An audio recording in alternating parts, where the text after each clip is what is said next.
Evening, Howard. How you doing? You good? I'm all right. How are you doing, man? Yeah. Thanks very much for speaking to me. No problem at all. Anytime, mate. Thank you so much for like all the sharing you've been doing on Twitter, and that is it's great to see that you've been keen on the tunes. So Oh, yeah, yeah, I just share what I like. So no problem at all, man. That's yeah. I wouldn't share if I didn't like it. So yeah, no. So yeah, I mean, first of all, yeah, congratulations on the last couple of tunes. I really dig the new tunes. There's a kind of a sudden change in the last couple of songs. Would you put that down to anything specifically? yeah. I mean, I think to be honest, the whole EP's been like for me anyway. It's been like a bit of a coming of age thing, and the tracks are starting to be a bit more about sort of things that I'm seeing in my day to day as like a lad who's I'm working a job full time and stuff now outside the music. So it's got more of that sort of I think more of an adult perspective on the tunes, which is probably why they sound the way that they do. But yeah, I mean, I think that probably coming out of lockdown, like I think my attitude towards quite a lot of things in life has changed. So therefore, it's coming out differently in the music, and they've got a slightly different attitude about them, I think. Uh-huh. When you say you kind of your attitudes changed coming out of COVID, in what sense would you say? In kind of in the way you get the music out, though, or just kind of what you want to portray in your songs? Well, I think that so I like when I write, I very much write from like it's like a mood thing. So if I'm feeling a certain way, then my songs end up sounding a certain way. And I think that I've like especially like coming out of lockdown, kind of had time to sort of process, what it was that everyone was asked to do, and like how, the things that we sort of had to put up with as a society, and therefore kind of like the songs have been a bit critical. So they've sounded a bit more kind of like hard hitting, and yeah, they've had that general sort of like feeling of unease about them. I think, which was very very much like I think it comes across, especially in like tracks like Lover in the middle. Like it's got almost like a bit of a dark undertone, especially at the end as well. So yeah, I think that's probably I'll probably put it down to that. But also with the last EP, with it being done in lockdown, I recorded it all myself All right. with the bass player from the Cortinas. Yeah, the So Cortina, I was reading that. Yeah. yeah, so the tracks that we did then sound a lot different because these were actually done in kind of like a live setup with the rest of the lads. So it was more of like a band thing, and we All right. So, wanted so the it's kind of like a raw, stripped down kind of version of what you yeah wanted to. we wanted the tracks to sound like we wanted them to sound like people would listen to it and go, I want to go see that live. And like when we play them live, like they do sound pretty much exactly the same, which is all what we wanted with this record, really. Uh-huh. Usually, you kind of write the kind of the bare bones, take it to them, and then kind of work it out a little bit more. But I think that this time with the new EP that you got coming out soon, I think even one of the tracks just kind of came out of you being in the studio together as well now, and you recorded one together, just kind of writing it together in the same day in the same place. No. Yeah, for sure. So we like it. The same thing happened in that I had the whole EP bar this last track that you're Right. mentioning, like down on paper from like a just like me and acoustic guitar, and like I can figure out if I'm enjoying playing the song just me and that and like one guitar, then I know that it's going to be an all right tune when the others come in. So then I take it to the other lads, and Beza, our lead guitarist, very much does his own thing with the lead guitar stuff, with the exception of Lover, like. Where if I've got a really like strong idea about a riff, then I'll let him know. But quite often it's just kind of him like taking the tunes, and he's one of those people where like I'll have an idea and I'll explain it to him, and he can just somehow just magics it up, and it's exactly how I wanted it, which is quite a nice relationship to have. It's So, quite kind like so kind of like in Love, that kind of the zippy guitars is down to him more than kind of what you originally yeah, came so up with, no?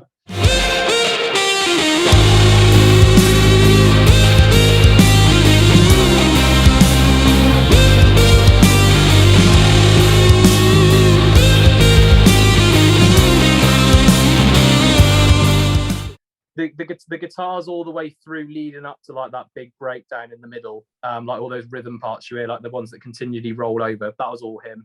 Right. And then that main riff, like the first hook where it kind of runs up and everything cuts out, that was an idea that I had prior, and then the rest of it's all in, like all the like the and stuff. But again, like with that tune, we wanted to do it in a way that like we would have done if we'd just been like in the rehearsal room practicing. So what you actually hear in the take, other than that first hook of the riff, like all the bits he's doing throughout my sort of remaining vocal parts at the end of the song are all sort of made up on the spot ad libs. He's making them up as we were recording. Oh, just as you were recording, so you just kind of said, Yeah, right, yeah, record it, almost kind of like Beatles Get Back, the documentary, just kind of doing yeah. it So live just and seeing what came out. whatever feeling at the time, and then we just go through it and listen to the different takes that we had and just pick our favorites. So yeah, it gives it like really nice kind of, yeah, a bit like a don't give a shit kind of vibe to it, which is quite nice. I mean, obviously, I like the way that you kind of go for it, but at the same time, that must like kind of it's laying down the gauntlet for you, because you're doing it on the fly, and then when you've got to take it live, you've got to kind of rehearse what you've kind of come up with without actually rehearsing. So that must be kind of a challenge in itself, no? Yeah, the tracks normally, like, we'll have them down live before we ever take them to the studio anyway. So it's kind of then a case of relearning them, like with whatever we chose to do in the track. But yeah, I mean, Bezza's got a bit of a tendency of just doing his own thing sometimes. We have to keep him on a bit of a leash, but I don't mind it like that. I'm quite happy to let him loose now and then. And what about kind of the live scene? Because I mean, obviously that must have been a bit of a blow for you. Kind of lockdown's been pretty impossible for you to get out, but now you are actually managing to get out of there, and you've got about 5-6 dates lined up later on in, is it May, I think? Yes, we've got 6-date UK tour coming in May, playing a bunch of cities that we've never touched before as well, which is well exciting. Right. But yeah, I mean, in terms of live scene, we had 3 headline shows like that were sorted for COVID, and then ended up rescheduling those twice, which, yeah, like just like it was for any band, it was a blow. But I think actually we were quite lucky in that when we came back, especially like our Sheffield show, we haven't played Sheff in ages, and like everyone just came out the woodwork, and we stacked out Sydney and Matilda. It's probably the busiest show that we've ever had. And yeah, it was just mad. So we're well excited to get back out there in May, and obviously we've got all these new tunes, quite a lot of them we've never played sort of to a live audience before as well. So yeah, it's going to be really good, man. And I think we're playing Cardiff, Birmingham, Newcastle, Manchester, London, which we haven't played London in years. And there's Leeds as well. So yeah, we're playing a bunch of places that we've not been to, but I know there's people there that have been excited to see us for a while. So yeah, it should be really good. I mean, you said that there's people excited to see you, but how have you managed to kind of keep your fans happy over the last kind of couple of years, with not just keeping them happy, but building kind of as many more fans as possible, being locked at home? There was a point in lockdown where like basically every month we were putting out new music. So like when we basically from the likes of Fool, we then were just putting out music like constantly. And then obviously the Bad News EP came. We had initially planned on just releasing 2 singles, but because the live scene all got taken away, we wanted to give everyone something. So we ended up basically putting out pretty much every track bar the last track as a single. But I think, you know, it wasn't how we wanted to do it, but it works. And that's all that matters, really. And yeah, I think it gave people a lot. Like then when we came out of lockdown, they knew all the tunes because they'd all been released in advance. And so yeah, no, people were like singing along at the first gigs back like they never have been before. So we were quite taken aback by it, really. And I know you were you tweeted that you were kind of on the lookout for other bands to support you for this upcoming tour. How's that going? Have you found any new favorites? Yeah. I know I tweeted you a few that you did lately. It's a really, really good extensive list. Actually, I spent like a good probably half a day just like listening to bands, which I love doing. Like if I ever get opportunity to listen to new music, I'm like I'll go down to like if this feeling are running a show or something locally, I'll just pop my head in like see what's going on.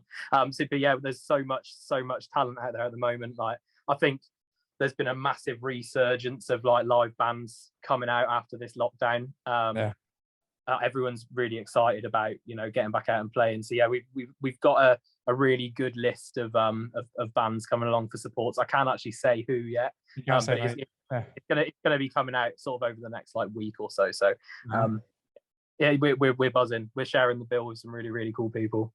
Brilliant. And with most, I mean, obviously you can't say who they are, but were they kind of people that you'd never really kind of heard before and you've just recently come across, or some of them were no-brainers from kind of a long time ago? Yeah, some of the bands, like one act in particular, actually met the lad at our Sheffield show, and he was just initially like straight off the bat, just balls to the wall, was like, oh, I want to support you. So we've had him along, but then there's like from that list of people you sent aside, and heard of a load of those bands. Right. Yeah. There's a band called Rosellas that I didn't know that well, which I think I can't they were actually from your list or not. But I think we've managed to pin them down. But yeah, it's just lots of new people, but lots of like familiar faces, mates of ours as well. It's going to be like a really good community sort of centered tour, really.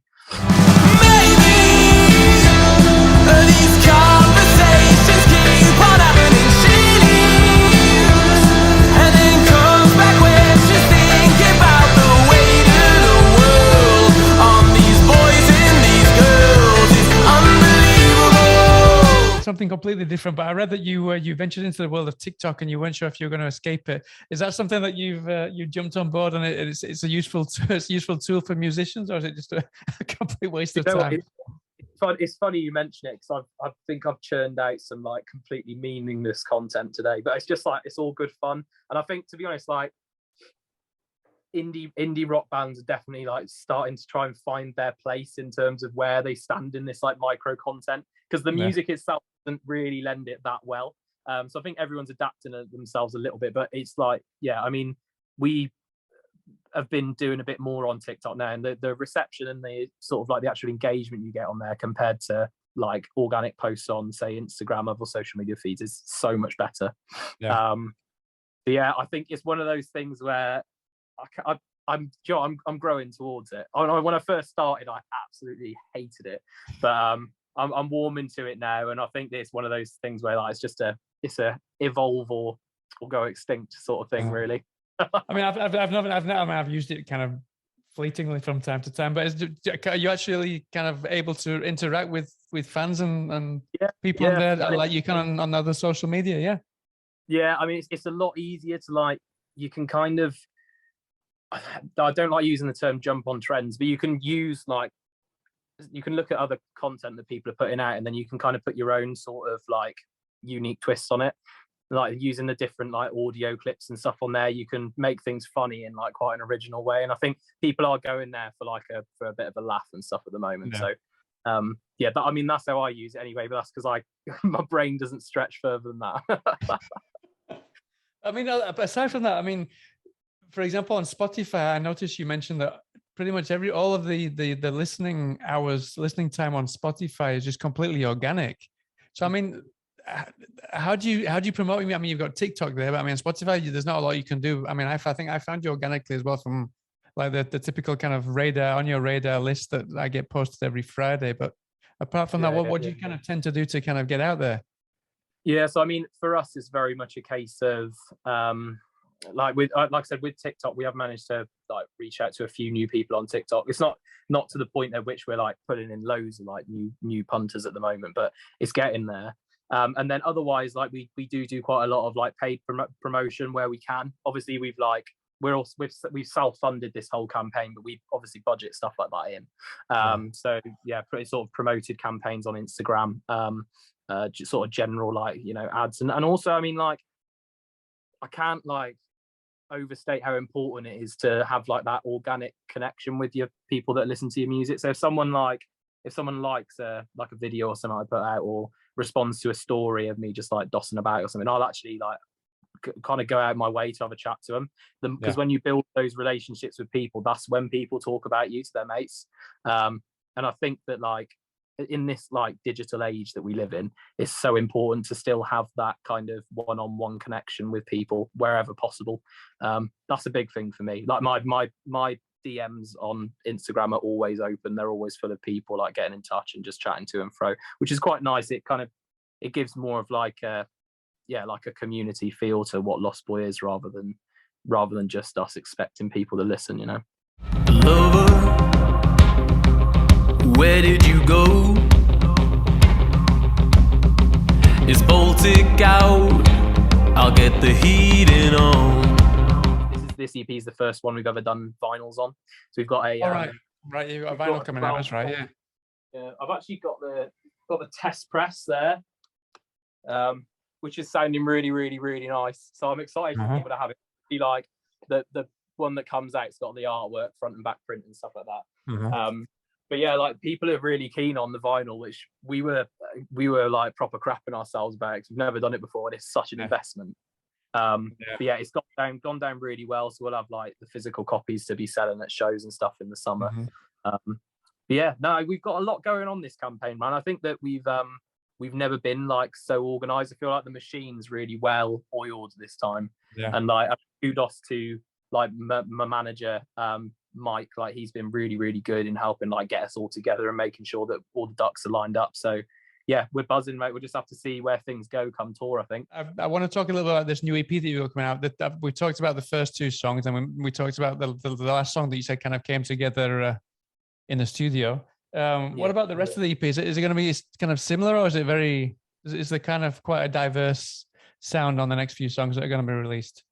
Yeah, so I'd say that so Wait, obviously like the title, well, not the title track, sorry, but like the first track, this first single to come off the EP is kind of like, we wanted to ease people a bit like gently into the sort of changes that we'd been making musically, because it, like you said, there are some like quite different sounds throughout this EP. And I think the Wait was more similar, on a similar vein to things that we've done in the past. And then I think that, you know, throughout the EP, there's like this ongoing theme of like, no matter like how crap things are looking, or like, you know, how like rough people might treat you and things like that, there's always like, you can find good in like in pretty much everything. It's not like this quite almost like naive but quite endearing like feeling throughout it, really. But there's the next single that comes out, it's called Maple, and that like kind of has a bit of a throwback to music that we first started writing when we sort of started doing stuff under Lost Boy. So it's got a bit more of a feel to like some of the older tracks, like Luna that we put out was one of the first tracks that we released. And then yeah, there's the two other tracks on there. One of them like is proper like all guns blazing from start to finish. It just goes. It's really, really quick, really, really fast paced. And then yeah, the final track on the EP is that one that that you mentioned that we sort of wrote in the studio, which again, it was that whole song came from, I had this like melody, this hum melody, that I was just humming over and over again. I never had a song for it. And we were in studio and we were like, oh, we need a fifth track, and I had a few demos, but none of them were really like tickling the pickle as such. Right. And so yeah, I started like messing around with this, and actually, you know, we were fiddling around on piano with it first, but then it's moved to like this almost like, yeah, Jake Bugg-esque. It's just a really, really cool track, man. I can't wait for you to hear it. It's really, really good. It's really different. And well, we've got the ending of it. It's the track's like all about like a call for us to kind of like look at the way that we treat each other, and like we need to sort of change really before we all end up weird. And like we sampled one of the London protests with Black Lives Matter at the end, like throughout kind of this breakdown. And it's like a really sort of like, yeah, it's like quite a raw moment, because you can hear like the riot going on in the background and like the upset there. And then there's like this one line that keeps getting repeated, which is like, there's always love among angry people. And it's like, it just goes on through to the end and it proper kicks off. But yeah, the whole thing, like, I've never been so proud about a body of work. That I feel like this is really sort of a stepping stone onto what's next for us. And I mean, we were actually in Liverpool last weekend, I think. It's been a long week. Like last weekend, like writing already, and got 2 new demos down for some new tracks to come out later in the year. So yeah, we're always thinking on the next thing, but those next tracks are kind of like what you would expect, like the natural progression following on from this EP. It's all gone down a bit more of like it's more of an indie rock rather than like the indie pop or like indie stuff. Yeah. There's a lot more rock and roll elements to it, which is kind of the music we always wanted to write, and I'm glad that we've done it that way, really. I mean, listen to the way that you talk about the kind of the writing process. Obviously, you write songs that you kind of enjoy and sound good to you, but obviously, it sounds like you're very kind of subconsciously or consciously kind of thinking about making sure that the kind of the songs and the lyrics kind of resonate with the people listening to your music. No? Yeah, that's something that's very. Is that very, very, very kind of on? Does it play kind of a lot on your mind while you're writing, especially the lyrics, maybe? Yeah, I mean, when I used to write, like when I was I say like slightly less mature in my writing, I suppose. Like I just kind of do whatever came to mind. But now, like especially on this EP, I tend to I'll have a theme, I'll have an idea of what I want to write about. Like there's I was in Cardiff when I was writing quite a lot of the tracks. And one of the tracks, like it was just after like there was sort of like that really big movement with regards to like the like women and the fact that we wanted people to be able to feel safe like on the streets and coming home and things like that. And someone had spray painted, I was out on a walk whilst I was writing some lyrics, and someone had spray painted on the floor, keys clenched, she walks ready to run. And that lyric is now in one of the tracks in the EP. Like that's just brilliant. I wrote the whole song having seen that. So like I don't know, like my songwriting is, I never say, I don't really have a formula or anything. Like they tend to, the good ones, I'll write them in like 10 to 15 minutes and they just feel like they've fallen out of the sky and landed on my lap. I don't know who's doing that, but nice one. And yeah, I mean, it's weird as well. I'll sometimes write a track, and especially with this EP, like we'll go and record it and I'm really excited about it, and I get caught up in that excitement of actually having like written the tracks, and then I'll listen back to them, and then I'm almost then after figuring out what I actually wrote them about, because I don't I kind of like subconsciously know what I'm talking about, but I don't consciously write like that, it just comes out.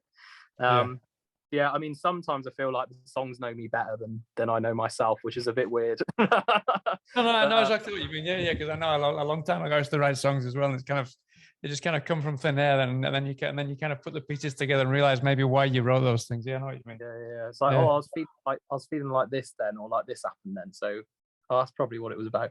Yeah, no, weird. It is weird. I mean, talking of that, have any of your fans come back to you and kind of said they've interpreted something from your songs that you didn't expect them to come back with? Yeah. I mean, which track was it? There was a track called Fix that I'd written, and we'd had the song for ages, and like we hadn't actually put it out. But I remember we were playing it at a gig, and there used to be like a demo of it floating around on SoundCloud. And I remember someone came back to me and said that, this song made me feel really comfortable, but just about like being the person that I want to be. Like in terms of it was a guy who like really like he was into like dressing up as a lady, and he was like, this song like makes me feel like I can do that. And I was like, that's such a mad like thing for you to take from this song, because that's not at all what I wrote it about.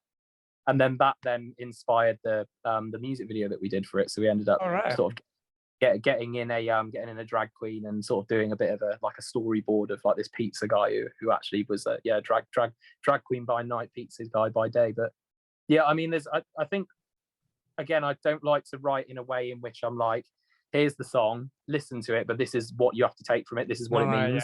Like I like to kind of write it and I'll be like, this made me feel a certain way, or it made me feel better about a certain thing. Hopefully you'll take something from it as well. But I'm very ambiguity, ambiguity, open to different interpretations. No, for sure. It's up to the people who listen to the music as to what they think about it, to be honest. Definitely.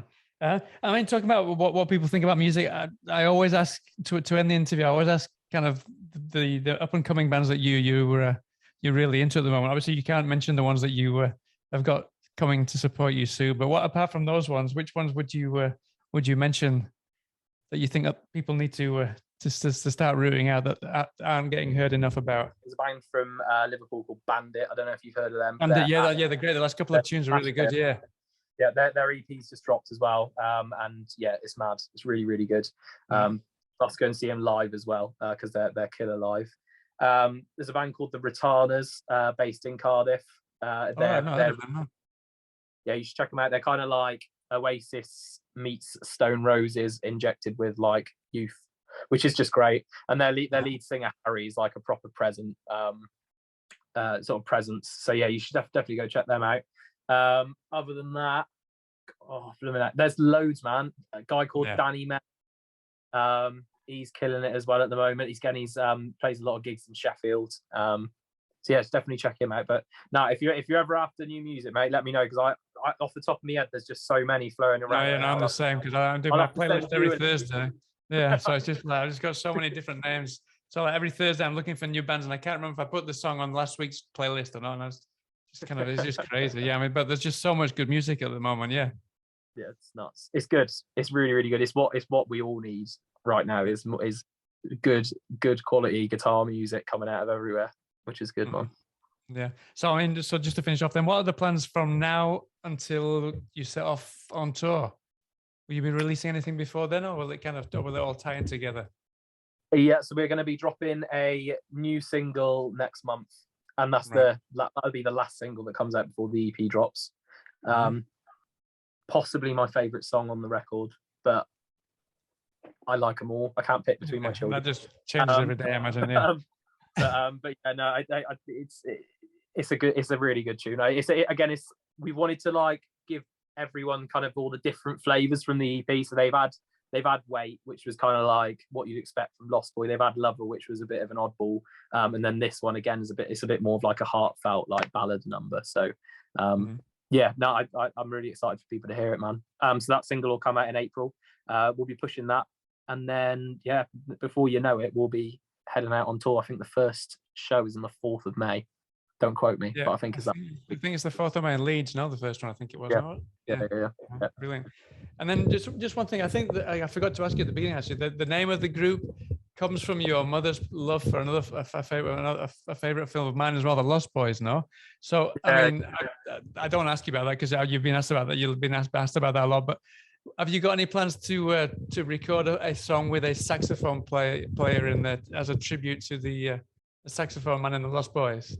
We actually before we were to be fair, it was actually before we were Lost Boy, but we used to. Our drummer plays trombone, so not quite sax, but we used to put a lot of brass elements into our tunes beforehand. So yeah, you never know, man. I mean, Sam Fender does it, and he pulls it off. I don't want to jump on the bandwagon, but yeah, it might have to. Next EP, maybe we'll try like sticking a sax through, I don't know, like a big Marshall cab or something with all the pedals on. Just see what happens.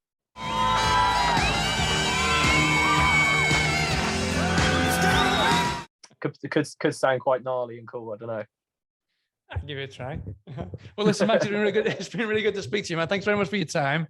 I wish you the best of luck with the next single, and hopefully I can get over, if not this coming tour, sometime soon, and catch you at a gig sometime soon.